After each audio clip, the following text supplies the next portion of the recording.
Assalamualaikum warahmatullahi wabarakatuh. Kembali lagi di channel Berita Mistis. Untuk kisah kali ini ada sebuah cerita dari tulisannya Masrullah Faqih, sebuah kisah yang berjudul Neng Lili. Sebelum kita lanjut ke ceritanya, tekan dulu tombol like video ini dan jangan lupa tekan juga tombol subscribe channel ini. Nyalakan juga lonceng notifikasinya agar tidak ketinggalan cerita-cerita lainnya. Dan buat teman-teman yang pengen belanja-belanja, nanti silahkan saja klik etalase yang ada di pojok kiri bawah, atau teman-teman bisa kunjungi link pembelian yang ada di kolom deskripsi. Dan seperti apa untuk kisah kali ini, langsung saja kita masuk ke ceritanya.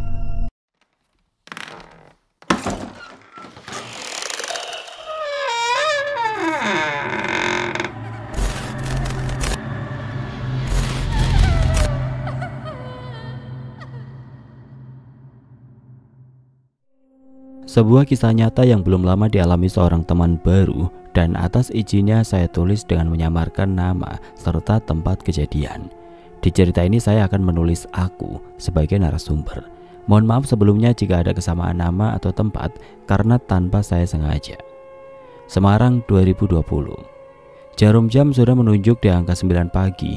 Aku yang baru menyelesaikan sarapan seadanya bergegas membersihkan badanku yang tentu masih beraroma kecut dan apek. Maklum bangun tidur langsung membeli sarapan. Setelah semuanya rapi dengan langkah penuh semangat, kuayunkan kakiku menjemput kesempatan mendapat rezeki, walaupun sebagian orang menjude jika pekerjaanku haram, meski sebatas hobi. Sebab sudah sebulan ini aku yang hanya lulusan SMA harus rela bekerja di sebuah tempat yang mungkin buat sebagian besar orang punya stigma negatif. Sebuah tempat yang biasa dikunjungi bos-bos, pengusaha, atau orang yang sekedar ingin menghilangkan rasa lelah, penat dengan bermanja dalam baluran tangan-tangan halus dan lembut, pijatan wanita-wanita muda berjemari lentik. Sekitar 30-an terapis wanita muda berasal dari berbagai daerah, beberapa suku, menjadi daya tarik bagi mereka yang berdompet tebal. Salah satunya Neng Lili, wanita cantik berkulit putih dengan lesung pipit yang menjadi primadona.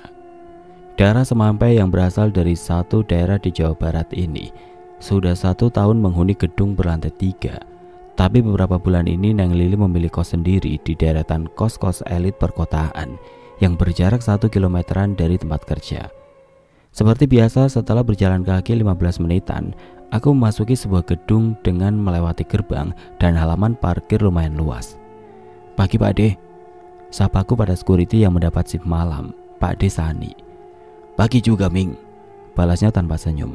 Sebab kulihat ia tengah sibuk mengisi daftar absen para pekerja yang mulai masuk, termasuk diriku. Sekitar 10 menit kemudian, dua partnerku Roni dan Hen datang, disusul dengan wajah-wajah cantik para terapis di belakang mereka. Tanpa basa-basi lama, kami segera memulai kewajiban kami masing-masing. Meskipun kami dari tim OB berjumlah 3 orang, namun dalam hal kerja kami punya tugas paten sendiri-sendiri. Seperti halnya diriku, tugas utamaku menyiapkan selimut dan handuk serta menggantinya pada 20 kamar yang berderet dengan pencahayaan remang. Selama 1 bulan aku bekerja, tidak banyak terapis yang ku kenal. Ya, mungkin karena statusku atau memang sebagian dari mereka tertutup. Di antara yang ku kenal salah satunya Neng Lili. Ia ramah, supel dan sangat welcome pada siapapun. Meski ku dengar dia primadonanya tempat itu. Tapi keramahan, senyum manisnya hari ini sepertinya hilang. Wajahnya begitu pucat dan terlihat murung, sampai sapaanku yang biasanya dibalas dengan candaan, kali ini tidak direspon sama sekali. Rasa heran terbesit di benakku. Melihat wajahnya seputih kapas, meskipun ia sendiri sudah berkulit putih, tapi putih wajahnya kali ini sangat berbeda dari yang kulihat hari-hari sebelumnya. Apalagi parfum-parfum yang biasa ia pakai, hari ini sangat lain, seperti harum semacam wangi bunga. Setelah selesai memasang selimut dan handuk di tiap-tiap kamar, sejenak ku lepas sedikit lelahku di pintu belakang, tepatnya di bawah tangga naik. Ditemani sebatang rokok filter yang sudah kunyalakan dan mulai kuhisap pelan-pelan, melambungkan kembali akan perubahan sikap Neng Lili yang kurasa sangat tidak mengenakan pikiran. Apa aku ada salah? Atau memang dia ada masalah? Batinku mulai mencari-cari poin kesalahanku sendiri. Belum habis batang rokok yang tengah kunikmati, telingaku mendengar beberapa langkah kaki dari lantai atas yang menuju lantai bawah. menandakan jika ada terapis-terapis yang sudah dipilih tamu atau pelanggan tetap mereka. "Aming, Ming." Satu suara memanggil namaku dari sebelah tangga. "Iya Ron," sautku pada teman kerjaku Roni. Kulihat dia mendekat ke tempatku duduk. Wajahnya yang sedikit basah bekas keringat tampak seperti tengah menahan kekesalan. "Ada apa Ron? Kok kayak lagi jengkel banget?" tanyaku setelah ia duduk di kursi plastik depanku. "Salahku apa coba? Nanya baik-baik, cuma diem tanpa menoleh. Sekalinya menoleh disapa malah melotot. Konyol." Itunya yang membuatku mengerutkan kening. "Siapa yang kamu maksud Ron?" "Itu tadi pas aku lagi ngepel kamar nomor XX. Biasa, kamar kesukaannya sang primadona. Pas kebetulan juga dia lewat. Saat aku sapa ya seperti itu tadi kejadiannya," sautnya sembari mengambil sebatang rokok. Aku tertegun mendengar penjelasan Roni. Aku tahu siapa yang Roni maksud meski tidak menyebut nama. Tapi dari ucapan primadona dan nomor kamar yang disebutkan, jelas yang dimaksud Roni adalah Neng Lili. "Woi, malah ngelamun," seru Roni mengagetkanku. "Memang hari ini Neng Lili gak seperti biasanya Ron. Aku tadi juga sempat ketemu, tapi sama saja denganmu, dicuekin," ucapku pada Roni yang sesaat kulihat terdiam setelah mendengar keluhku yang sama. "Barangkali memang lagi ada masalah dia. Ya cuma kesel aja tadi aku." Ucapan Roni kali ini aku setuju. Sebab hampir semua yang bekerja di tempat ini mengenal sosok Neng Lili yang periang dan ramah tamah serta dermawan. Jadi wajar jika aku dan Roni atau mungkin semua merasa heran dengan sikap diam dan acuhnya Neng Lili. Hari semakin beranjak sore.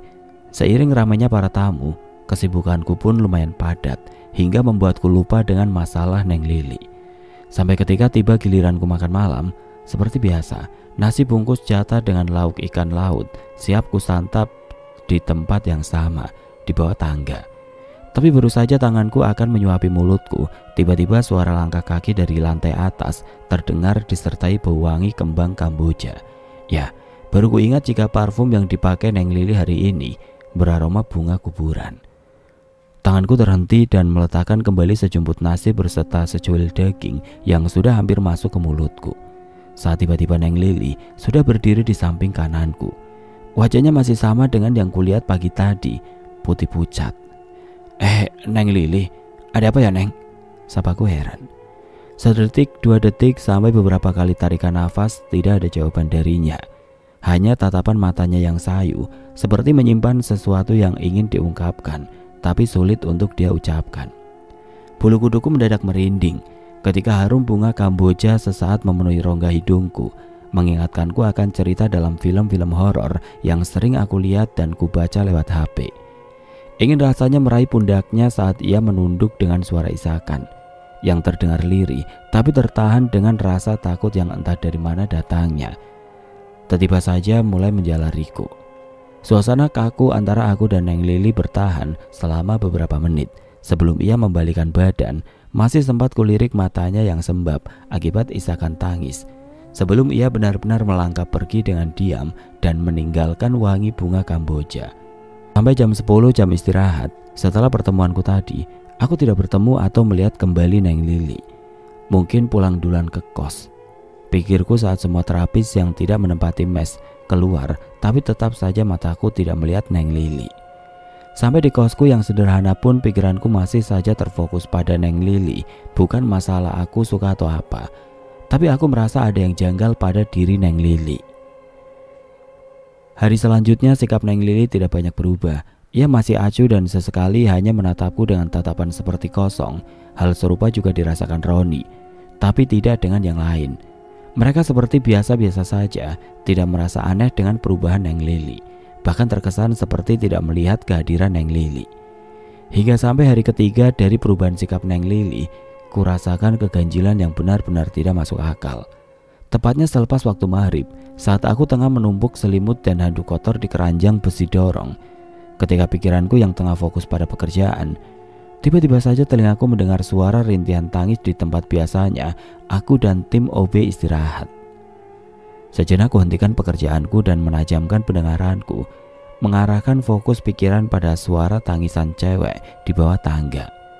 Suara rintihan dan tangisan yang masih begitu jelas terdengar membuat rasa penasaranku mendorong kakiku untuk melihat dan memastikan siapa yang tengah menangis begitu pilu. Mataku tercekat mendapati satu sosok yang tengah duduk sembari terisak. Rambutnya yang lurus dan hitam serta panjang sepinggang menjuntai ke depan, menutupi wajahnya yang tertunduk. Sosok yang memakai kaos putih dengan jeans panjang seperti tidak asing bagiku. Apalagi dilihat dari suaranya, jelas itu adalah Neng Lili. Tapi satu yang aneh, aku tidak lagi mencium wangi bunga kamboja seperti biasanya, melainkan aroma amis dan busuk yang menyengat. Saat langkahku berhenti 2 meteran dari sosok Neng Lili, suara tangisannya berhenti, seperti mengetahui kehadiranku di belakangnya. "Neng, kenapa Neng Lili menangis di sini?" Tanyaku dengan sedikit gugup dan menutup hidung setelahnya. Neng Lili tetap diam, namun kepalanya perlahan menengadah dan menoleh ke arahku yang masih menutupi hidung. Rasa takut mulai menghampiri batinku saat wajah cantik berlesung pipit Neng Lili menatapku dengan sayu memelas. Guratan kesedihan terlihat jelas di wajahnya yang pucat seputih kapas. Tapi bukan itu yang membuatku takut, melainkan 2 bulatan pada kulit luar matanya. Pundakku semakin menebal saat Neng Lili bangkit dan mendekat ke arahku. Bau busuk dan amis semakin menyeruak tatkala Neng Lili tepat berada di depanku. "Mas Aming, tolong aku Mas Aming, tolong," ucapnya lirih dengan wajah pucatnya dan bibir membiru. "Tolong apa, Neng?" tanyaku dengan gugup. Tolong bebaskan aku Mas Aming." Kembali ia berucap memohon yang sama sekali tidak aku mengerti maksudnya. Sebelum ku jawab kembali, tiba-tiba dari pintu arah samping yang menghubungkan lorong tempatku biasa mengantar selimut dan handuk kotor, terdengar suara keras memanggil, membuatku terkejut dan memalingkan wajah. Semakin keras suara panggilan yang kuhafal milik Pak Farhan. Mungkin karena tidak ada sautan dariku, atau mungkin aku sudah ditunggunya mengantar handuk dan selimut kotor. Setelah ku jawab teriakan Pak Farhan, aku dikejutkan dengan sosok Neng Lili yang sudah tidak berada di depanku. Juga bau amis dan busuk yang ikut lenyap, membuatku bingung dan merasa aneh. Malam semakin beranjak larut, suara kendaraan yang lalu lalang semakin berkurang terdengar dari kosku, menandakan jika kota Semarang mulai lengang. Meski rasa lelah dan waktu juga sudah menunjukkan pukul 12, mataku rasanya enggan untuk terpejam. Pikiranku masih menyelami kembali kejadian demi kejadian yang membuat isi kepalaku dipenuhi tanda tanya tentang Neng Lili. Kenapa aku begitu memikirkan Neng Lili? Selama 3 hari ini, siapa dia? Rumahnya? Keluarganya pun aku tidak tahu. Ucap batinku mencoba mencari celah pembenaran agar aku bisa melupakan semua rasa penasaran yang mengganggu pikiranku. Selagi pikiranku masih berselancar, tiba-tiba suara ketukan pintu sedikit mengejutkan. Tok, tok, tok. Kembali suara ketukan di pintu kosku terulang. Setelah ketukan pertama tidak kurespon. Aku masih terdiam sejenak untuk memastikan sebelum suara ketukan lebih keras kembali terdengar yang akhirnya memaksaku bangkit dari kasur kapuk tidak berspray. Perasaan tidak nyaman tiba-tiba menghampiri saat aku sudah berdiri, membuat tanganku ragu untuk memutar gagang pintu. Apalagi wangi bunga kamboja mendadak tercium pekat, membuat pikiranku bertambah tidak enak. Mataku benar-benar terperajat mendapati satu sosok yang berdiri tepat di luar pintu yang baru saja memaksa tanganku untuk membukanya. "Neng Lili," tegurku dengan suara sedikit bergetar. "Kang Aming, tolong saya, Kang," sautnya lirih dan meminta tolong. "Tolong apa, Neng? Apa yang bisa saya bantu buat Neng Lili?" tanyaku yang mulai tersusupi rasa takut. Neng Lili tidak menjawab, hanya suara isak tangisnya yang terdengar membuatku mulai kebingungan. "Maaf, Neng, sebenarnya ada apa? Kenapa Neng Lili menangis dan Neng Lili mau minta tolong apa?" tanyaku lagi mulai gugup. "Saya minta tolong, Kang Aming mau mengambilkan pesanan saya kalau sudah jadi. Soalnya saya besok mau pulang, Kang," ucapnya dengan air mata mengalir. Aku tertegun mendengar permintaannya. Hanya demi sebuah pesanan ia rela malam-malam begini datang ke kosku. Selagi pikiranku menerka-nerka, ia berlalu setelah pamitan. Dan bodohnya aku belum sempat menanyakan isi paketan dan di mana aku harus mengambilnya. Besok sajalah aku tanyakan," Pikirku mengurungkan niat untuk mengejar sosok Neng Lili yang baru saja hilang di tikungan gang depan kosku. Setelah kepergian Neng Lili, bau kembang Kamboja pun berangsur-angsur hilang. Segera ku tutup pintu kos dengan perasaan tidak menentu. Kurebahkan kembali tubuh lelahku agar segera terpejam dan berharap sejenak bisa melupakan semua rasa penasaran yang memenuhi otakku. Pagi itu aku yang seperti biasa selalu datang paling awal dibanding lainnya, merasakan satu dorongan kuat yang tidak mampu kutolak untuk melangkah ke belakang. Entah apa yang aku cari sampai aku merasa bingung sendiri. Hanya tumpukan-tumpukan selimut dan handuk yang kulihat saat kakiku berhenti di gudang. Tapi sesaat kemudian, telingaku mendengar langkah kaki bersepatu seperti turun dari lantai atas. Paling mbak-mbak yang tidur di mes. Meskipun begitu, rasa keingintahuanku membuat kepalaku menoleh. Posisiku yang dekat dengan tangga akhir membuat mudah untuk mataku mengenali pemilik langkah tersebut. Neng Lili, seruku setelah mataku mengenali sosok yang terlihat sangat cantik pagi ini dibanding hari-hari sebelumnya menurutku. Sikapnya pun sungguh berbeda kali ini. Senyum ramahnya kembali mengembang. Juga wajahnya terlihat ceria serta bau wangi dari tubuhnya kini seperti biasa yang sehari-hari ia pakai. Kang Aming, pesananku ada di alamat ini. Saya minta tolong sama Kang Aming. Soalnya cuma Kang Aming yang selama ini baik, jujur, sopan sama saya. Jadi aku sangat percaya sama Kang Aming. Ucapnya lembut dengan kilatan kesedihan. Tiba-tiba kulihat di matanya yang bening. Saya juga minta maaf sama Kang Aming jika ada salah saya, ucapnya kembali. Sejenak aku terdiam. Ada rasa nyeri menyisip dadaku ketika mendengar kata maaf dari bibirnya. Saya juga minta maaf sama Neng Lili karena saya juga banyak merepotkan. Terima kasih banyak untuk semua bantuan Neng Lili yang begitu banyak kepada saya, sautku yang tiba-tiba saja meluncur dengan ucapan layaknya sebuah perpisahan tanpa sadar. Sama-sama Kang, aku juga terima kasih Kang Aming mau membantuku terakhir kalinya, ucapnya penuh kesedihan. Maaf sebelumnya Neng, sebenarnya Neng mau pindah kerja di mana atau... Sudah ya Kang, saya mau pulang. Aku tidak bisa lagi berucap ketika Neng Lili memotong pertanyaanku sembari melangkah keluar. Lama aku berdiri mematung dengan perasaan tidak menentu sampai satu seruan dan tepukan di pundakku membuatku terjingkat. Melamunkan apa sih? Seru Pak Farhan dengan logat Jawanya. Pak Farhan. Oh, enggak kok Pak.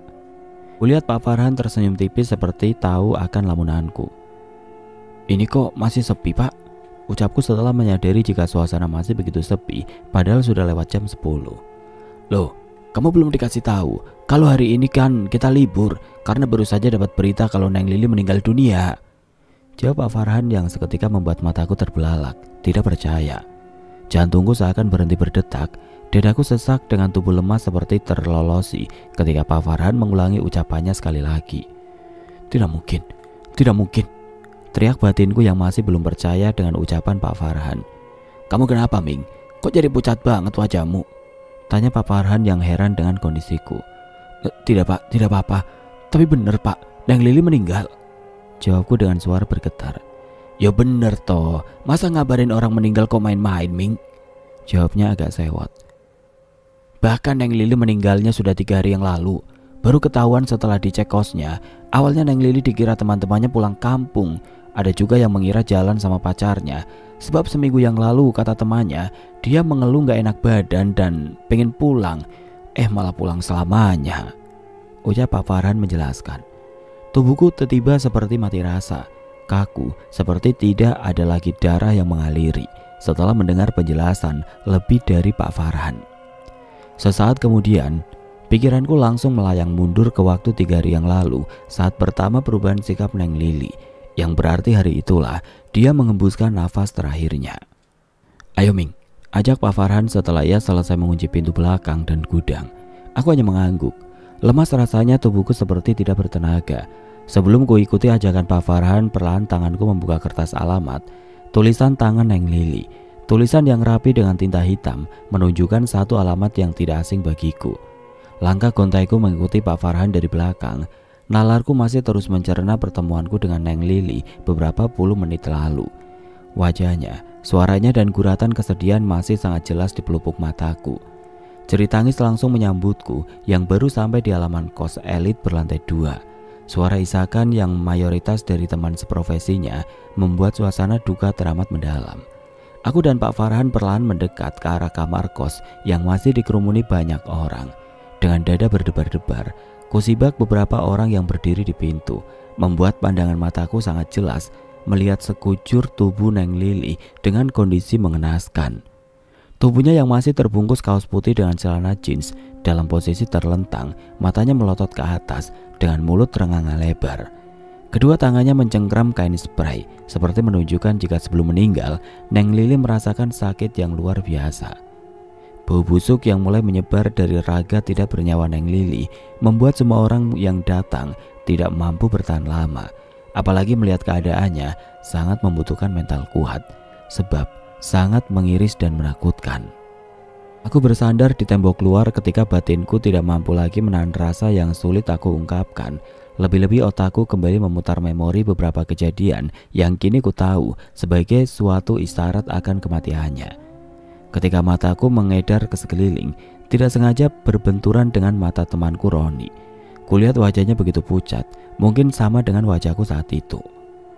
Tapi dari tatapan matanya, aku menebak ada ketakutan luar biasa dalam dirinya karena aku tahu jika dirinya dan aku saja yang bertemu Neng Lili selama 3 hari tepat saat kematiannya. Ming, kamu merasa ada yang aneh nggak dengan kematian Neng Lili? Tanya Roni yang menarikku menjauh dari kerumunan. Entahlah Ron, aku sendiri masih bingung, kayak nggak percaya. Aku dan Roni kemudian terdiam sejenak, melihat orang-orang yang berkerumun menjauh ketika beberapa lelaki dan satu perempuan berseragam polisi tiba di tempat itu. Sepertinya kematian Neng Lili benar tidak wajar, pikirku. Hari semakin beranjak siang setelah melalui beberapa proses jenazah Neng Lili dibawa polisi yang katanya ke sebuah rumah sakit guna penyelidikan lebih lanjut. Aku sendiri tidak begitu berpikir atau menerka-nerka lebih jauh tentang asbab muasabab kematian Neng Lili yang dirasa banyak orang ganjil. Tapi aku lebih memikirkan tentang pesan terakhir dari Neng Lili, sebuah pesanan. Suasana hati dan pikiranku hari itu benar-benar dalam keadaan kacau. Jangankan untuk beraktivitas, makan saja aku tidak selera. Sampai ketika waktu sudah menunjukkan pukul 4 sore, aku yang masih bermalas-malasan di kamar kos memutuskan untuk pergi ke sebuah alamat yang ditulis oleh Neng Lili. Beberapa lembar uang kertas warna hijau sisa dari gaji pertamaku menjadi modal menyusuri jalanan padat kota Semarang dengan ditemani kendaraan sewa dari jasa taksi online. Hanya butuh waktu 30 menit untuk sampai di alamat yang kutuju dan tepat sekali dugaanku jika tempat itu adalah sebuah tempat elit yang menjual dan menerima pesanan pakaian khusus berlabel 7 jutaan rupiah. Setelah berbasa-basi sebentar kuutarakan maksud kedatanganku, agak sedikit bingung atau mungkin tidak percaya si penjaga butik padaku, sampai-sampai ia memanggil pemiliknya langsung. Wajah pemilik butik yang awalnya begitu ceria penuh keramahan, tiba-tiba saja berkerut dengan tatapan menyelidik seolah tidak percaya setelah mendengar tujuanku dan tentang Neng Lili. "Kamu ini siapanya Mbak Lili, Mas?" tanyanya penuh curiga.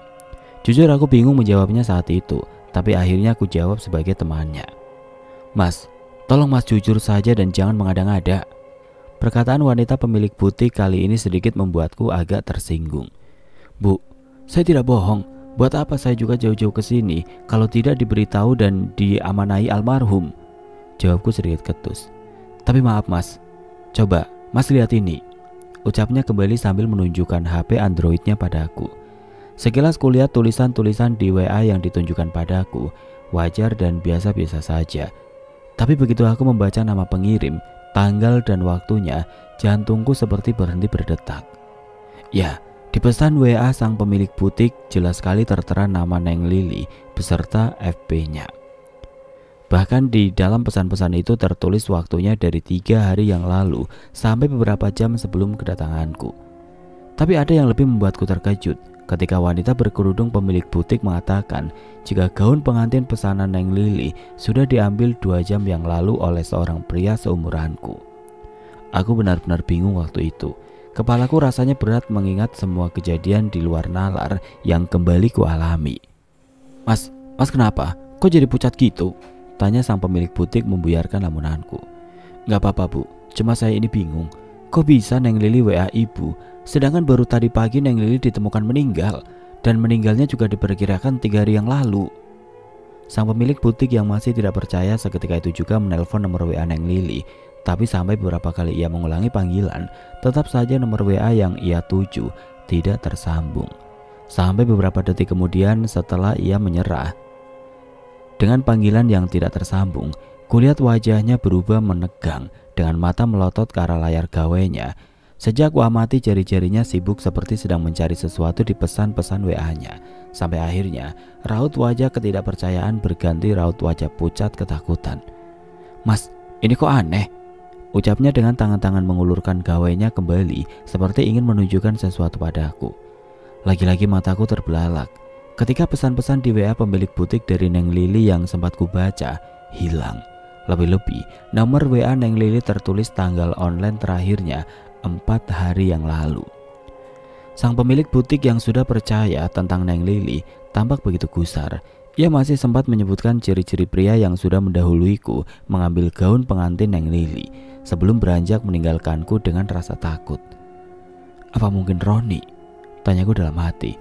Setelah mencerna ciri-ciri yang disebutkan sang pemilik butik dan diperkuat penjaganya yang sama persis dengan sosok Roni, pikiranku yang kacau membawaku terus melangkah sampai tidak aku sadari jika malam sudah menjelang.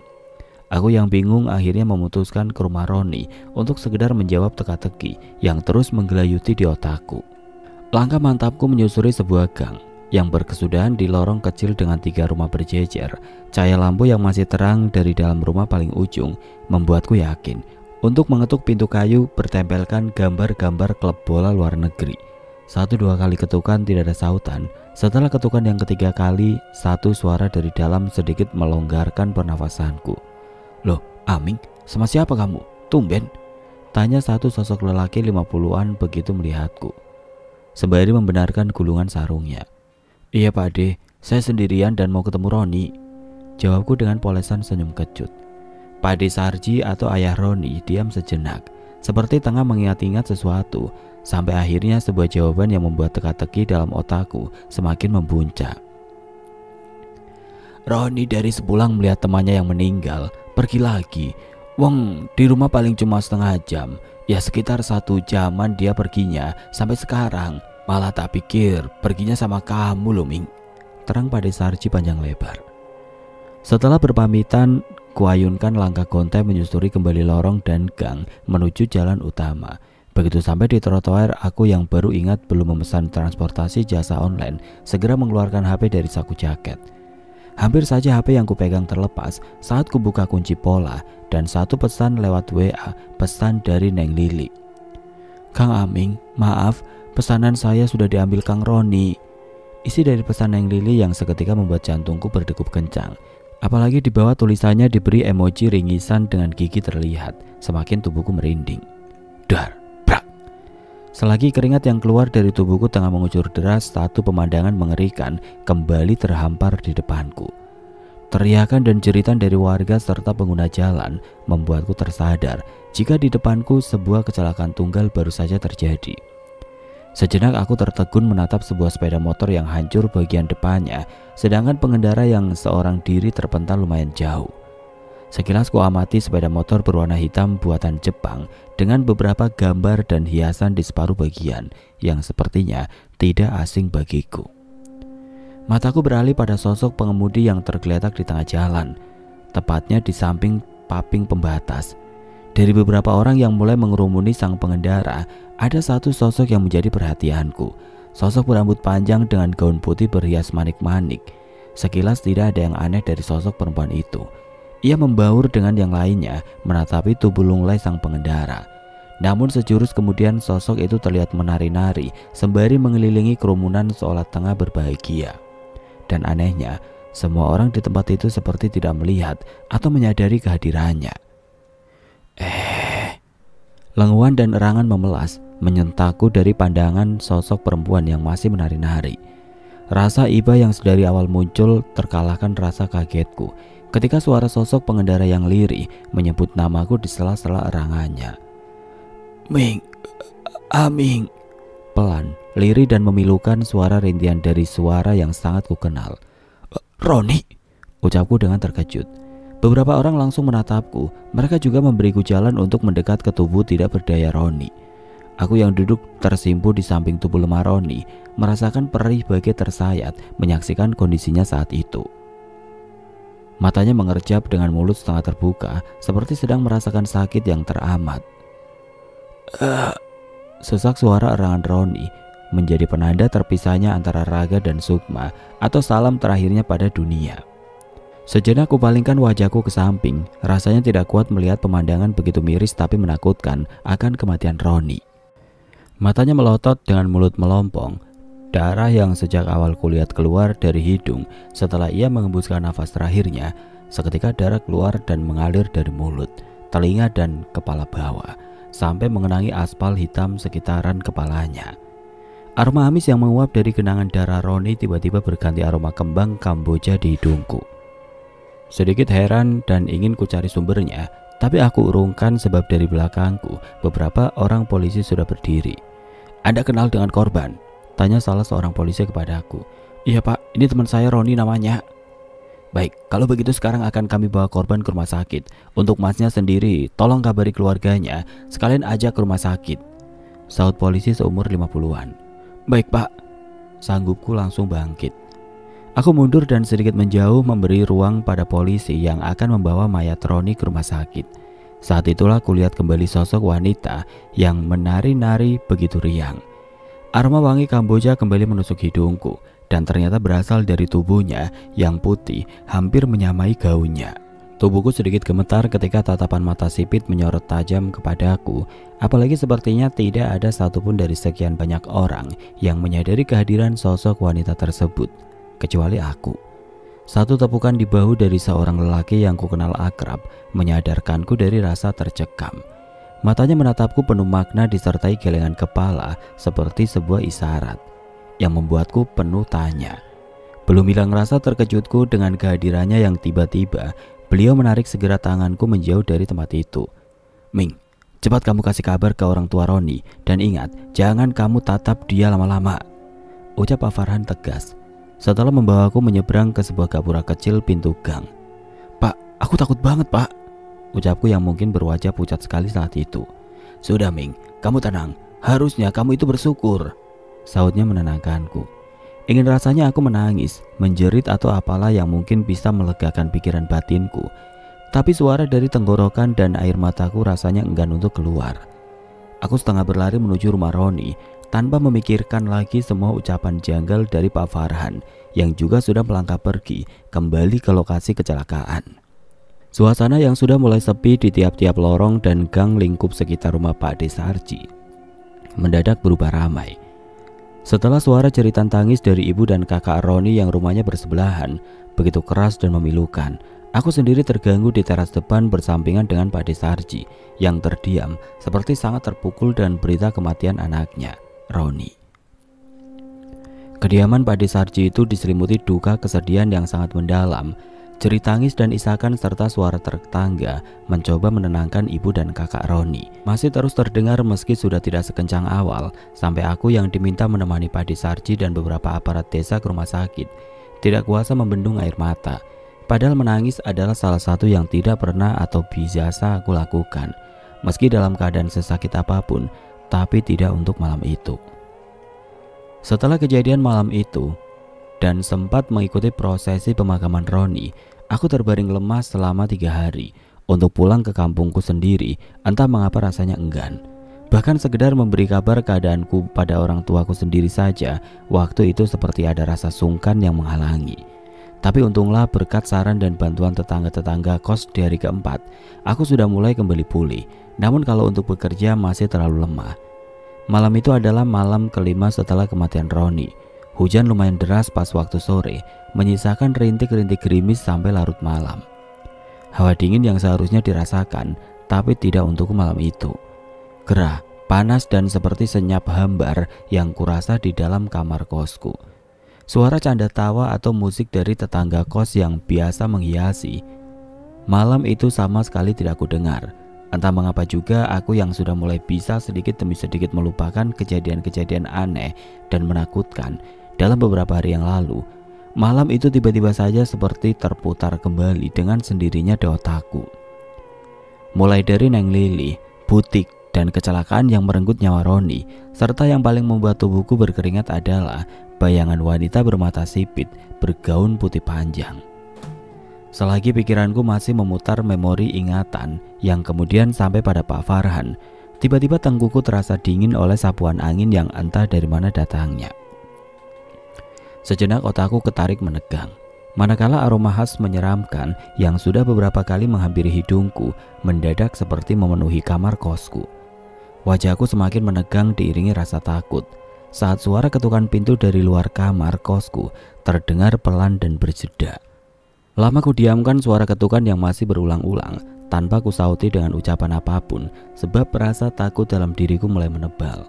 Tubuhku benar-benar terasa dingin ketika suara ketukan yang terjeda agak lama berganti suara panggilan pelan menyebut namaku. Ming, Ming, Aming. Pelan dan lirih suara itu memanggil-manggil namaku, namun sanggup membuat keringat mengucur deras dari tubuhku. Aku paksa tubuhku yang mulai gemetar untuk duduk bersedeku di sudut kamar. Kututupi telingaku dengan kedua tangan dan menundukkan wajah di antara dua lutut.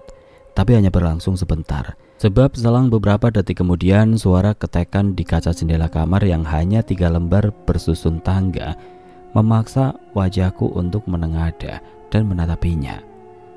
Cahaya dari lampu belakang yang lumayan terang membantuku melihat dengan jelas satu wajah amat ku kenal dari balik jendela kaca sedang menatapku sayu.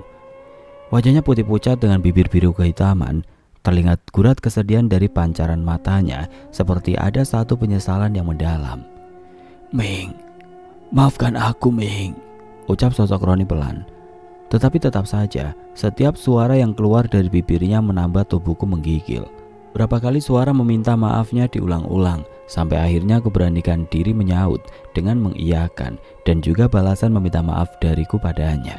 Tapi sosok Roni masih juga tetap berada di balik jendela hingga beberapa kalimat sebelum sosoknya menghilang membuatku bingung diburu rasa penasaran. Ming, kamu harus pergi dari tempat itu. Pak Farhan, maafkan aku Ming.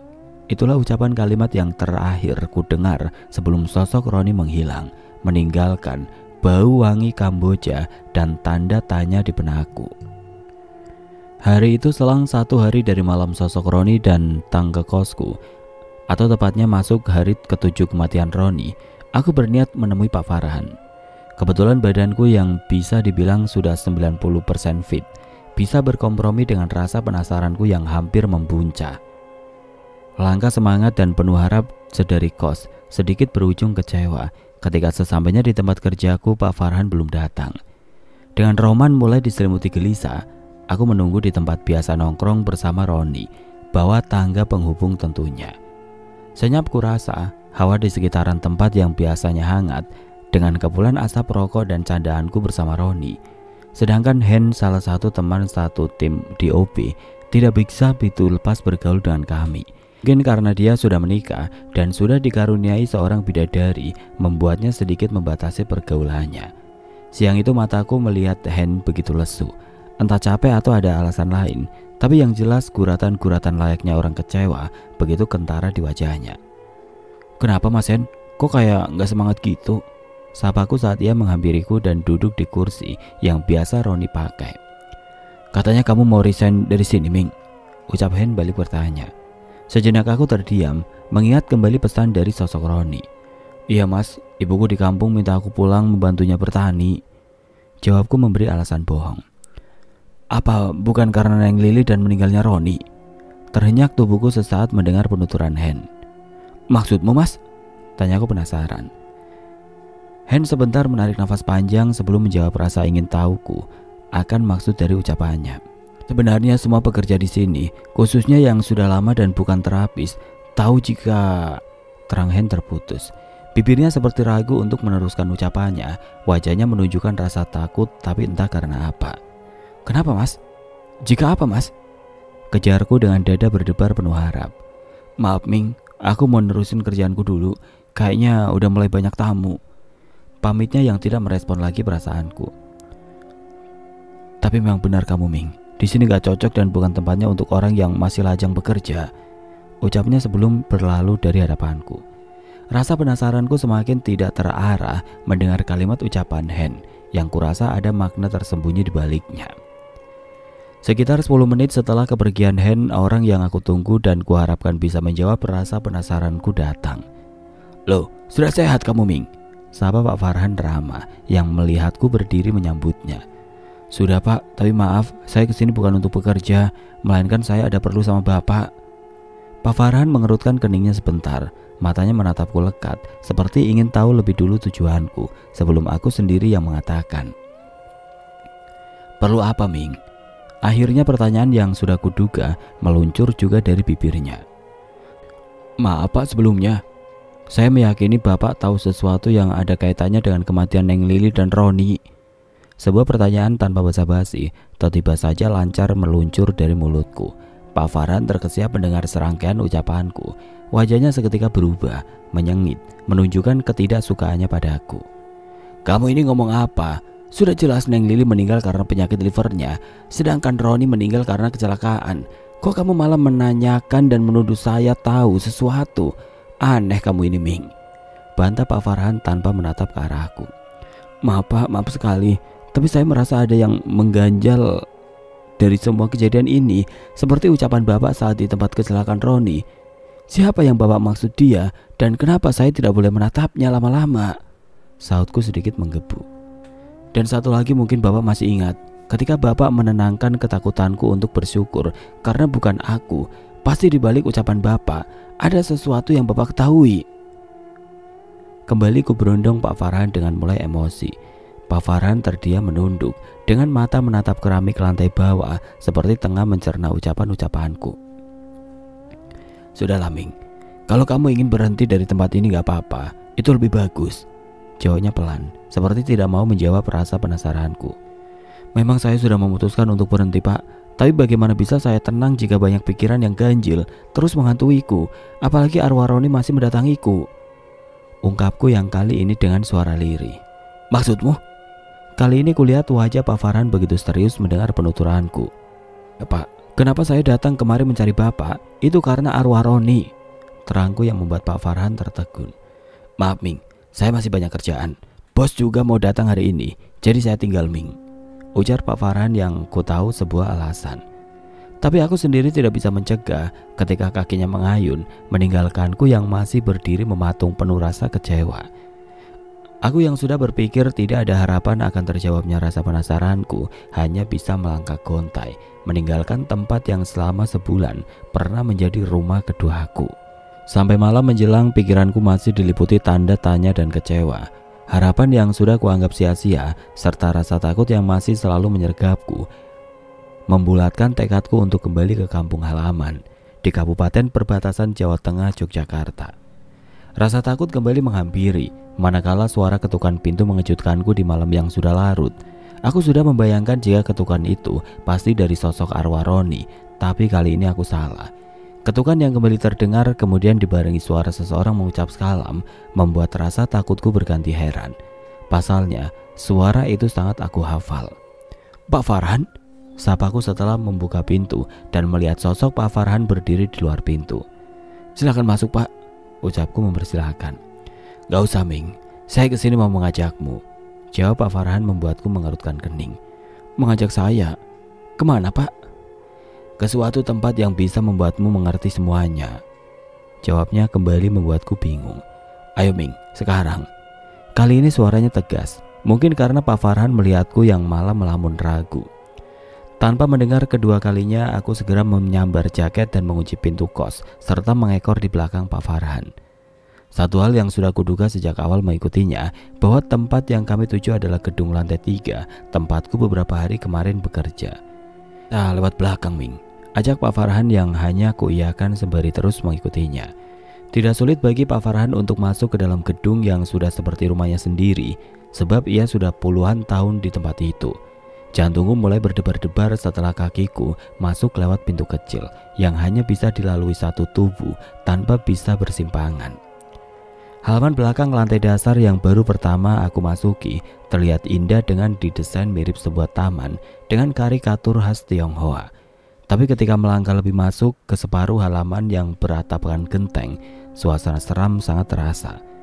Hawa lembab dan singup kental menyelimuti, ditambah penerangan redup remang, sangat kontras dengan halaman sebelahnya yang terang walau beratapkan langit. "Tempat ini apa, Pak?" tanyaku pada Pak Farhan yang tengah mengamati sebuah peti kayu terbungkus kain putih berenda, menggambar bunga-bunga mawar sebesar kepalan tangan orang dewasa. "Ini adalah jasad Neng Lili," jawab Pak Farhan, seketika membuatku tercekat. "Maksud Bapak?" tanyaku bingung dibarengi rasa takut. "Kamu pasti bingung." Pak Farhan kemudian mendekati peti mengkilap yang kutebak dari kayu pilihan dan mahal tentunya. Perlahan ku amati Pak Farhan tengah menyibak kain tilam itu yang menutupi bagian atas peti. Setelah tersingkap, tangannya kemudian membuka 3 buah gembok yang terpasang di 3 titik samping dan menarik rantai kecil pengikat antar ketiga gembok. Pelan tutup peti kayu digeser, Pak Farhan menyamping. Aroma wangi Kamboja seketika menyeruak tajam setelah peti terbuka lebar. Dengan sebujur tubuh wanita bergaun putih terbaring di dalamnya. Jantungku mulai berdegup tidak beraturan, disertai keringat mulai mengucur deras ketika pandanganku tertuju pada wajah mayat wanita di dalam peti. Wajahnya begitu putih hampir menyamai gaunnya. Matanya yang sipit dihiasi bulu-bulu lentik terlihat indah saat terpejam. Bibirnya yang tipis terkatup rapat serta satu hiasan di kepala yang mirip dengan sebuah mahkota menguatkan dugaanku jika mayat wanita ini berdandan layaknya seorang pengantin. Namun bukan itu yang membuatku ketakutan. Tapi wajah sosok ini sama persis dengan wajah sosok yang kulihat menari-nari kala kecelakaan dialami Roni sampai meninggal. "Ini jasad asli Neng Lili," jelas Pak Farhan kembali. Aku tidak menanggapi penjelasan Pak Farhan. Aku justru beringsut mundur dengan ketakutan ketika sosok yang terbujur seperti melotot pada aku. "Ming, kamu kenapa?" tanya Pak Farhan seperti ikut bingung. "Gak apa-apa, gak apa-apa." "Lalu apa hubungannya dengan semua ini, Pak?" tanyaku dengan jantung masih berdebar kencang. "Kamu tunggu di sini saja," sahut Pak Farhan yang malah memberi perintah pada aku. Sedikit heran dan salut melihat apa yang tengah dilakukan Pak Farhan, ia begitu berani memolesi wajah jasad dalam peti dengan sesuatu yang mirip salep. Setelahnya ia semprot seluruh tubuh jasad hingga bagian dalam peti sampai rata. Seketika bau wangi sengit menyebar dari dalam peti, bersumber dari parfum yang disemprotkan Pak Farhan, yang entah apa mereknya, tapi bisa dipastikan mahal harganya menurutku. Ketika fokus mataku masih tertuju pada Pak Farhan, tiba-tiba aku merasakan tiupan angin lembut di leher belakang yang membuat bulu kuduku meremang. Beberapa kali aku menoleh ke belakang, tapi hanya onggokan kain-kain putih lusuh yang terlihat. Hingga pada suatu ketika mataku melihat 2 sosok yang berdiri di luar bangunan tempatku dan Pak Farhan berdiri. Kedua sosok itu samar terlihat, tapi jika diamati baik-baik kedua sosok itu seorang laki-laki dan perempuan. Dingin dan kaku rasanya tubuhku saat kedua sosok yang terlihat dari sorot matanya menatapiku dan Pak Farhan. Aku segera merapatkan tubuhku tubuh Pak Farhan yang sudah selesai mengurus jasad dalam peti. Pak Farhan sendiri mungkin merasakan ketakutan atau sekedar kasihan denganku, sehingga ia mengajakku untuk meninggalkan tempat yang seumur hidupku tidak akan pernah sudi lagi untuk aku melihatnya. Aku yang masih seperti awal berangkat mengekor di belakang, merasa jika ada yang mengikuti langkah kami berdua. Sampai di depan kosku, aku masih tetap merasa yang mengikuti kami ada di belakang. Tapi entah Pak Farhan ikut merasakannya atau tidak, sebab kulihat beliau begitu tenang. "Maaf Pak, apa yang sebenarnya terjadi?" tanyaku tidak sabar meski aku dan Pak Farhan baru masuk dan duduk di lantai kamar kosku. Pak Farhan tidak langsung menjawab. Ia menarik nafas panjang, wajahnya menyeratkan satu beban yang terlihat sangat berat. "Kamu tahu siapa pemilik tempat itu?" ucap Pak Farhan balik bertanya. "Pak Januar." Tapi tampaknya jawabanku tidak dibenarkan Pak Farhan. Ia terlihat menggelengkan kepala. "Orang tahunya bahwa tempat itu Januar pemiliknya. Padahal Januar sama denganku, sama-sama bekerja, tapi tidak bisa lepas." jawab Pak Farhan, membuatku mulai bingung. Lalu siapa pemilik aslinya, Pak? Tanyaku sangat penasaran. Mungkin kamu belum pernah melihatnya. Namanya Pak Leo, jawab Pak Farhan menyebut nama yang asing bagiku. Sedangkan jasad yang kamu lihat dalam peti tadi adalah wujud dari badal Neng Lili asli. Dia adalah salah satu sumber kekayaan Pak Leo, sambung Pak Farhan kembali. Kenapa aku menyuruhmu untuk bersyukur? Sebab kamu tidak dipilih menjadi pengantin Gagar Mayang. Gaun pengantin pesan Neng Lili yang lebih dulu diambil Roni hanyalah sebuah simbol, jelas Pak Farhan. Aku masih bingung mencerna semua penjelasan Pak Farhan yang sepertinya mengandung teka-teki lebih besar dari sekedar kematian Neng Lili dan Roni. Setelah nanti kuceritakan semuanya, pulanglah. Jangan pernah berpikir untuk kembali bekerja di tempat itu, kecuali jika kamu sudah menikah. Sebab Pak Leo hanya mengorbankan perempuan dan laki-laki lajang yang belum punya ikatan. Satu pesan mendalam dari Pak Farhan. Sebelum beliau menceritakan semuanya, dari mulai siapa Pak Leo, Januar, jasad dalam peti yang sebenarnya badal perewangan dari Pak Leo. Setelah mendengar cerita panjang lebar Pak Farhan, aku menyimpulkan jika aku dan Roni yang memang sudah menjadi target untuk dijadikan tumbal pengantin Gagar Mayang untuk dipasangkan dengan Neng Lili terapis, yang sudah menjadi wadal lebih dahulu. Sedangkan sosok asli Neng Lili adalah anak dari Pak Leo yang menjadi wadal awal, tapi tubuhnya akan utuh untuk terus mencari wadal baru, bunga pengantin Gagar Mayang setiap setahun sekali. Pak Leo orang kaya raya dengan banyak usaha di mana para pekerjanya rata-rata wanita dan pria muda. Sebab ia yang sudah bersekutu dengan iblis punya kewajiban menumbalkan satu lelaki bujang dengan perempuan lajang untuk dijadikan pengantin Gagar Mayang yang telah ia buka awal dengan menumbalkan anak gadisnya Neng Lili. Roni, dia lebih tergoda dan menerima tawaran menikah dengan sosok badal Neng Lili yang sebenarnya adalah wujud iblis perewangan Pak Leo. Padahal tawaran itu sebenarnya hanyalah simbol untuk menjadikan wadal dari badal sosok iblis yang menjelma menjadi Neng Lili.